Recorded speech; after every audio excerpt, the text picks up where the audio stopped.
이태원에 나왔습니다. 이태원은 조선시대에 한양 도성 밖의 한적한 농촌지대였는데 사람과 마을의 숙소를 제공하던 여관이 있었습니다. 여관을 중심으로 유동인구가 형성되면서 마을이 생겨났습니다.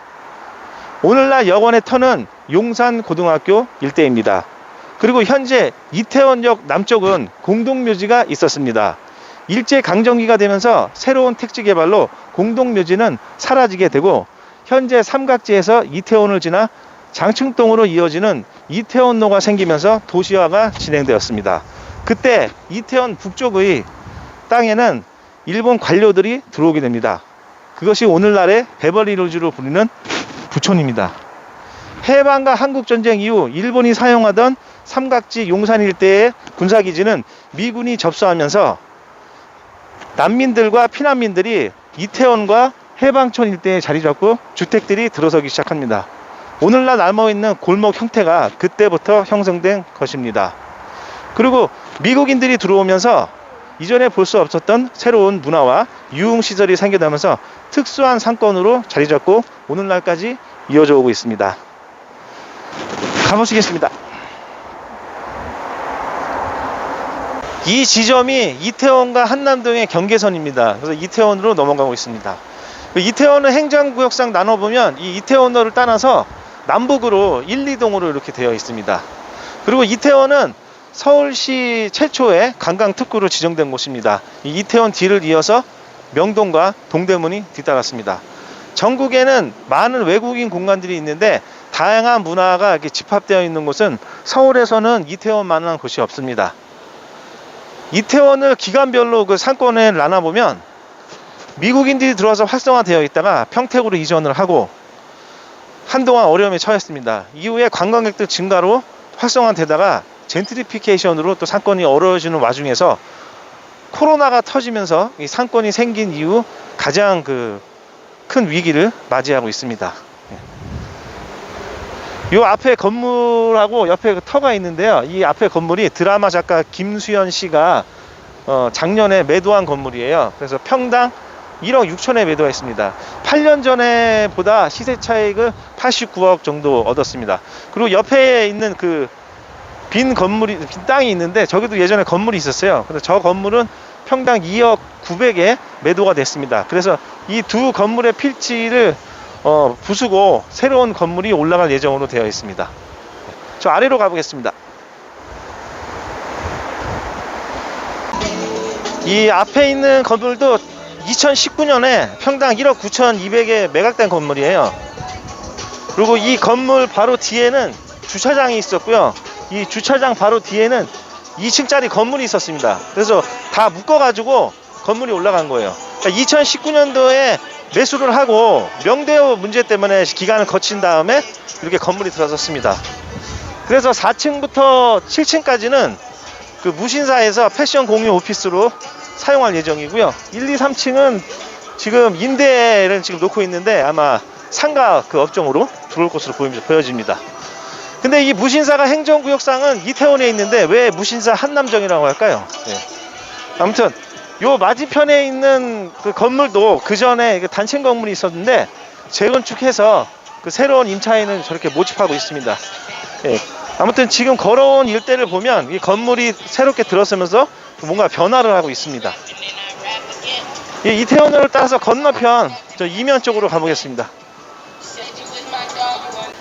미군들이 처음에 들어왔을 때 생겼던 원조 상권으로 후커 힐이라고 불렀던 곳입니다. 이 일대는 초창기에 많은 여성들이 있던 곳이에요. 그리고 2001년에는 9.11 테러 이후에 이슬람 사원이 있어서인지 몰라도 미국인들의 감시의 표적이 되면서 감시가 계속 강화됐던 일대였습니다.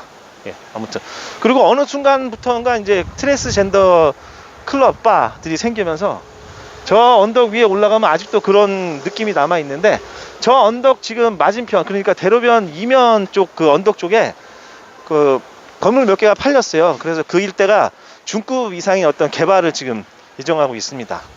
그리고 이 앞에 있는 야구만도 이 건물하고 옆에 있는 건물도 매각됐어요. 작년에 1억 1,700에 매각됐습니다. 그래서 여기도 지금 새롭게 건물이 올라갈 예정으로 되어 있습니다. 아무튼 이 이태원 일대는 지금 걸어왔던 대로변하고 이면 쪽에서 이런 건물이 바뀌면서 어떤 변화가 이루어지고 있습니다. 그래서 바닥을 뭐 찍어 가고 있는 상황이 아닌가라는 예측을 조심스럽게 해보겠습니다. 다시 저 대로변 쪽으로 나가보겠습니다. 이태원역에서 녹사평으로 가는 그 대로변 방향에는 아직도 공실들이 많이 있습니다. 근데 뜻밖의 그 맞은편에 보이는 건물이 오랜 시간 동안 공실이었는데 작년에 2억 4백에 매도가 됐어요. 예. 지금 서울 시내의 그 건물 평균 수익률을 보면 3%를 넘는 건물들을 찾기가 그렇게 쉽지 않고 1, 2%대도 많이 있습니다. 이런 상황에서 기존에 있던 임차인이 나가면 좀 아슬아슬한 상황이 이어지고 있습니다. 그리고 금리 인상에 대한 압박이 있기 때문에 자금력이 안 되시는 분들은 좀 힘들 수가 있어요. 근데 이것은 상권과 입지마다 차이는 있습니다. 뭐 여기까지는 뻔한 얘기인데 투자하시는 분 입장에서는 금리가 내리고 오른다고 해서 뭐 투자를 주저하진 않습니다. 뭐 상권과 입지에서 좋은 물건이 나오면 그 가치에 의해서 그 지가 상승과 시세 차이 측면에서 투자를 하는 부분이기 때문에 그거는 좀 별도의 부분인 것 같아요. 근데 하지만 그 지가 상승과 임대료 상승에는 좀 차이가 있습니다. 그 이태원 사건을 예를 들어서 봐도 공실들이 많이 있는데도 지가는 해마다 꾸준히 상승하고 있거든요. 그것은 여러 가지 이유가 있겠지만 대표적으로 이 땅이 갖고 있는 희소성과 인플레이션 영향이 있을 겁니다. 그러나 임대료는 상권과 입지에 크게 영향을 받습니다. 그러니까 상권이 안 좋은 상황이 계속 발생되면 그 가게마다 뭐 자영업자의 뭐 경영 능력의 차이는 있겠지만 전반적으로 어려워지면서 임대료를 연체하는 상황이 생기고 또 만기가 되면은 나가버려요. 그러면 공실이 이어집니다. 그렇게 상권이 이제 소문이 나면 외부에서 상권을 알아보는 임차인들은 상권이 안 좋은 상황이기 때문에 싼 것만 찾아다녀요. 그러면 또 싼 것만 순차적으로 팔립니다.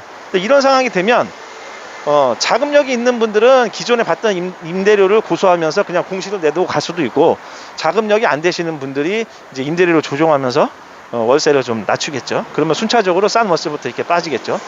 근데 이것은 선택의 문제인 것 같아요. 해마다 원자재 값이 오르고 인건비 뭐 다 오르고 있는데 하다못해 내 건물에 임차해 있는 임차인들도 지금 판매 가격을 올리고 있습니다. 이런 상황에서 건물주라고 해서 월세를 못 올리는 이유는 없어요. 다만 이제 상권과 입지하고 연동되어 가는 측면이 있다, 이런 말씀을 드리는 겁니다. 그래서 상황이 바뀌면서 상권이 좋아지면 유동인구가 늘어나면서 전반적인 상권의 임대료는 자연스럽게 올라가게 되어 있습니다. 그래서 그걸 좀 생각해 볼 부분이 있습니다. 그래서 이 건물이 갖고 있는 땅의 그 지가는 이 희소성이나 인플레이션이 있기 때문에 꾸준히 상승을 하는데 임대료는 그런 차이가 있다. 예, 이런 것을 말씀드리겠습니다. 이제 마지막으로 이태원 그 먹자 메인 그쪽으로 가보겠습니다. 무신사가 들어설 건물 뒤쪽으로 왔습니다. 뒤편에서 보면 이 필지가 작은 필지가 아니에요. 그리고 제 앞쪽부터 해서 이제 위쪽으로는 언덕으로 쭉 올라가서 이제 꼭대기 하얏트 호텔 방향으로 가는데, 이쪽이 그러니까 보면은 일제 시대에 일본 관료들이 들어와서 주거 지역을 형성했던 곳이에요. 그래서 필지별로 크게 들어와서 이제 저택들이 있었겠죠. 그런 다음에 이제 한국 전쟁 이후에 미군들이 들어오면서 저 건너편에 있는 후커힐부터 시작해서 그렇게 특수상권이 형성됩니다. 그러니까 이렇게 보면 그 같은 라인에서 이렇게 차이가 났던 거죠.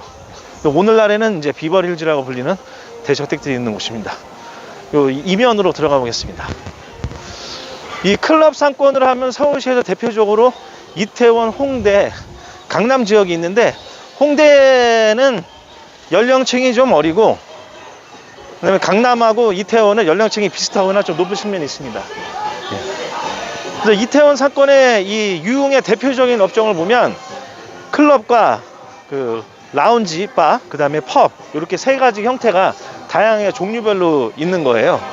쭉 들어가 보면 이쪽도 주말 기준으로 보면은 이전보다는 유동인구가 약간 늘었어요. 그리고 이 가운데 있는 건물도 보면 이제 철거해서 새로 신축 올라가잖아요. 이 이면도 약간의 좀 변화가 있을 것 같긴 한데,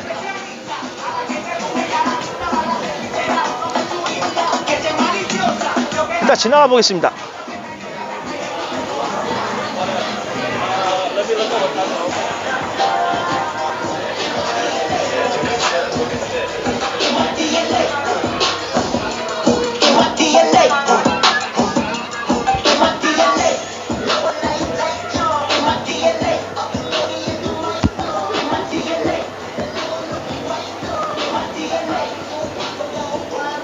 그러니까 예전에 보면 제 나이 또래에 있는 사람들 그 부모 세대들이 보통 연세가 지금 1940년에서 50년생 그 부모들 세대예요. 저희는 그분들이 이때 젊은 상권을 이용했을 때는 이쪽 상권이 치유의 법권 지역이었어요. 왜냐하면 미군들이 있기 때문에 어떤 사건 사고가 나면은 미군들은 그냥 쏙 빠져나가고 뭐 또 그런 이미지가 있었어요. 그런 부정적인 이미지가 있다 보니까 거기에 쭉 내려오고 90년대까지 뭐 사건 사고가 많았잖아요. 그래서 이태원에 대한 이미지가 안 좋은 게 있었고, 거기에 이제 코로나가 클럽발로 터지면서 이미지가 더 안 좋았죠. 그런 이미지가 쭉 이어져 온 측면이 있어요. 그런데 모든 그 사람도 살아온 거를 보면은 그 사람을 알 수 있듯이 어느 사건을 가도 그 사건이 처음부터 시작된 거를 보면 그 사건을 이해할 수 있거든요. 그래서 과거부터 쭉 와가지고 갑자기 막 변화하긴 쉽지는 않아요. 이태원 사건도 거슬러 올라가 보면 미군들이 들어오면서 이제 유흥 사건으로 발전이 되고, 80년대, 7, 80년대에는 나이트클럽의 성지였어요. 그리고 90년대부터 이제 클럽 사건으로 이제 발전하면서 이제 오늘날까지 이어져 온 겁니다. 근데 그 과정에서 보면 이제 어떤 취객들이나 남봉꾼들이 있었던 뉴스에 가까이 나오니까 그 잘못된 이미지가 좀 있었겠죠. 근데 지금은 세상이 바뀌었어요.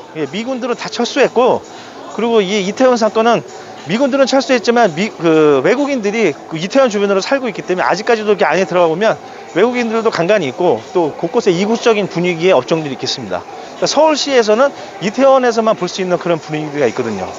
그리고 지금 또 세상이 바뀌어가지고 지금 뭐 20, 30대 젊은 사람들은 MZ 세대라고 하는 사람들이죠. 과거에 뭐 저희 때처럼 막 먹고 죽어라 뭐 이런 분위기는 별로 없더라고요. 물론 사람마다 다르겠지만 전반적으로. 그래서 이태원 사건이 앞으로 발전하기 위해서는 이태원 사건을 이용하는 이용자나 또 여기서 운영하시는 분들이 약간 좀 변화할 측면이 있습니다. 그래서 이 전 세계 어디를 가도 유흥 사건은 다 있어요. 다만 그 차이점이 이 인테리어에 걸맞는 그 세련된 분위기를 만들어가는 그 유흥 상권의 어떤 선지적인 문화를 만들어 간다면 이태원 사건은 앞으로도 계속 발전할 수 있을 거라고 개인적으로 생각해 봅니다. 예, 오늘은 이태원 사건을 봤고요. 다음 편에는 2020년 사건에 대해 변혁으로 압구정동 편으로 가보겠습니다. 감사합니다.